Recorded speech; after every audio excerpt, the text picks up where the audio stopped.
I'd like to start my tier list with the Doomfist, and I feel like this character is going in C tier. In the current Brawl meta, where you have abundance of Ramattras, Junker Queens, where you have Sigma on Sigma maps and D.Va and Winston on verticality maps, Doomfist just don't have a spot, especially considering the fact that opponents can easily swap to Sombra, they can get Cassidy, they can get Zenyatta, and your life is gonna be insanely miserable. Orisa also counters you, so Doomfist is decent if you have enough hours of practice on the character, but overall he is just a very weak option in the Season 5 Overwatch 2. Next up we have Ramattra, and I feel like this character is an absolute S tier in the current Brawl meta.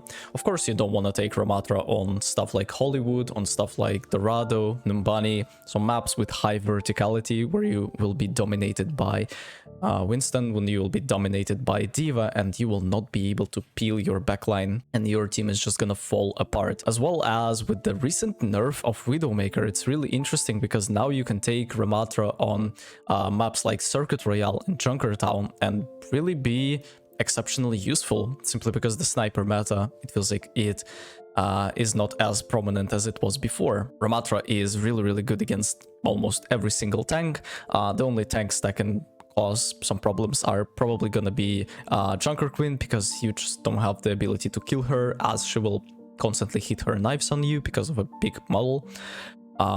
It feels like Roadhog can be a problem sometimes with his ultimate, but he's just a bad character overall, as well as dive tanks on verticality maps. Overall, Ramattra is just insanely strong. Highly advise you to try him and rank up. Up next we have Sigma, and he goes in A tier. Very tanky, insanely strong on longer maps such as Junkertown, Havana, Circuit Royale. He is insanely tanky, but unfortunately his weaknesses are that he is not really good against Brawl tanks on Brawl maps. Sigma has really good 1 versus 1 favorable tank matchups, such as D.Va. I feel like Winston is also really bad versus him on certain maps, as well as he can stand his ground against pretty much every single tank. So a solid A tier for this character. Let's move on. Next up we have Winston, and on maps with high verticality as well as control of the point maps, this character is dominating his competition. He is an absolute A tier. Unfortunately, on Brawl maps, you will find yourself in situations where you will not be able to escape with your jump. Your bubbles are gonna get easily destroyed within a second, and overall you will not be able to find much value. But in more hectic scenarios such as control of the point maps or the maps like Watchpoint Gibraltar, where you have such high verticality that if you want to go for Ramattra versus Winston, Winston is always going to win, simply because you can easily get the high ground, you can easily peel the backline without the risk of facing another tank. Winston is just really strong with Tracer, he's really good with Sombra, he's really good with pretty much every single character that will allow him to get a kill, because if you are playing Winston and you are just jumping backline alone, there is a high chance that you will not be able to find a kill on a support, simply because he's gonna get pocketed by another one, or maybe the enemy DPS is gonna pressure you. Overall, Winston is a really strong choice in the current meta. Up next we have Wrecking Ball, and I feel like this character is B tier in the current meta. After the nerf of his E, he is less tanky, and there are just so many characters that can easily counter you to the ground, and there is nothing you can do.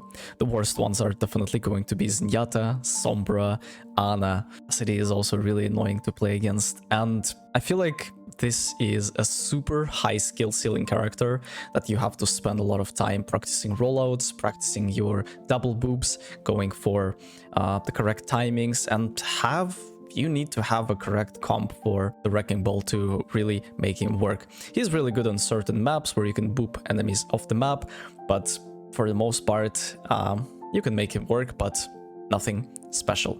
There are better options. Up next we have Reinhardt, and he goes into B tier. He's a little bit better than Wrecking Ball, but still has so many counters that it makes him pretty much impossible to play in the current meta. If you are going Reinhardt versus Sigma, the opponent can just swap Ramattra and make your life miserable. Reinhardt is really good against Zarya, Reinhardt is really good against Symmetra, but overall, again, we have Sigma on Sigma maps, we have Winston and D.Va on verticality maps. On control of the point maps, you can run Reinhardt with Symmetra and go for the teleporter up to the point. I've seen Overwatch League replays where people do that, or they go Ramattra, Symmetra, but overall it's pretty hard to pull off this character. In higher ranks, you can absolutely dominate him anywhere below master level, but after that you will experience pain, suffering and misery. Next up we have D.Va, and she goes in absolute A tier. She has the potential to match the tank, she has the potential to peel her own backline when we are playing against Winston, for instance. She has really good favorable 1 versus 1 matchups pretty much against every single character in the game, except stuff like Symmetra, except stuff like Zarya that can go through her matrix. D.Va is insanely strong on Numbani, Dorado, Hollywood, and other verticality maps where you can go for the high ground play, where you can spam, gather information, and pretty much go in without being damaged in the process of doing so. Very strong and can be played with multiple comp styles. She can be played in poke, she can be played in brawl, she can be played in dive. Makes her a very versatile and unique character. I absolutely love playing D.Va, and if you haven't played her, you should definitely give her a try.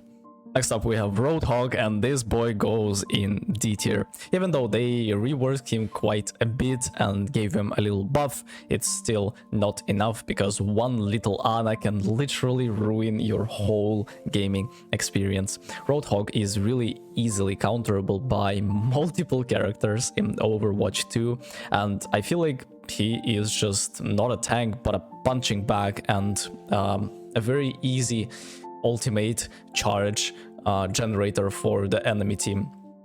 Every single time I would play against Roadhog, I would have some insane amounts of damage dealt, as well as my ultimate charge is so fast every single time I wanna generate it. When they got rid of his reliable hook kill potential, it's really hard to set up for anything pretty much. Yes, you can hook enemies and pull them to the side. Yes, you can hook enemies off the map, but it's still not enough to match insane amounts of utility that other tanks have. So Roadhog goes in D tier, waiting for his rework patiently.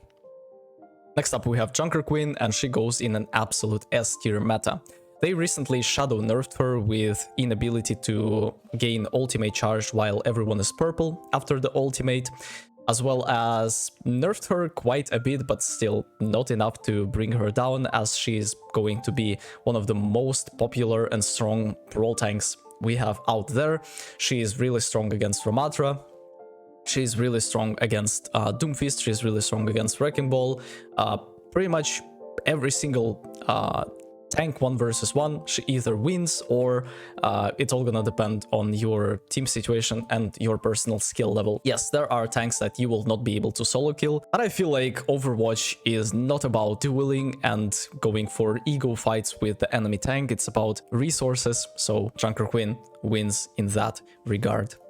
Up next we have Zarya, and Zarya goes in B tier. Nothing wrong with the character, she is just not good against the characters above. It feels like the problem with Zarya is that she's really easily being counterable by higher elo players, simply because they know how to count to 2, which is exactly the amount of bubbles that you have. So you bait out her first bubble, and then you deal damage, wait for her second bubble to disappear, and just absolutely delete her from the world. This is exactly the strategy you go for, and Yes, she's pretty good versus Orisa, she's pretty good versus D.Va, but again, you wanna take her on Numbani against D.Va, you're gonna run into serious problems because there is just no way for you to contest her on high grounds. There is just no way for you to peel your backline. Yes, you can bubble them, but I feel like Zarya still loses quite significantly. Of course, you can absolutely dominate on Zarya and lower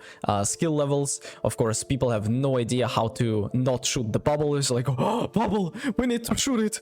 Bring all the resources to shoot the bubble. Zarya is just a B tier character that needs a little buff to really match coolness of tanks that are higher on the tier list. And last one is going to be Orisa. She's really good against Reinhardt and can stand her own ground against most characters out here. But the fact that you have really low damage with your left click, yes, you can spear, yes, you have the golden skin, but I feel like it's just not enough to make her work. She's getting easily countered by Zarya, she's getting easily countered by dive tanks who are just going for your backline and there is nothing you can do to peel for them. Just imagine the situation where Winston is jumping your backline, presses a bubble, and you are hopeless. Your supports are not with you, and you will actually die as a result. Even though Winston never touched you, him killing your supports will end up killing you, if that makes sense. So Orisa is a C tier, and here is the final tier list. Make sure that you write a comment if you agree or disagree. See you in the next one. Take care.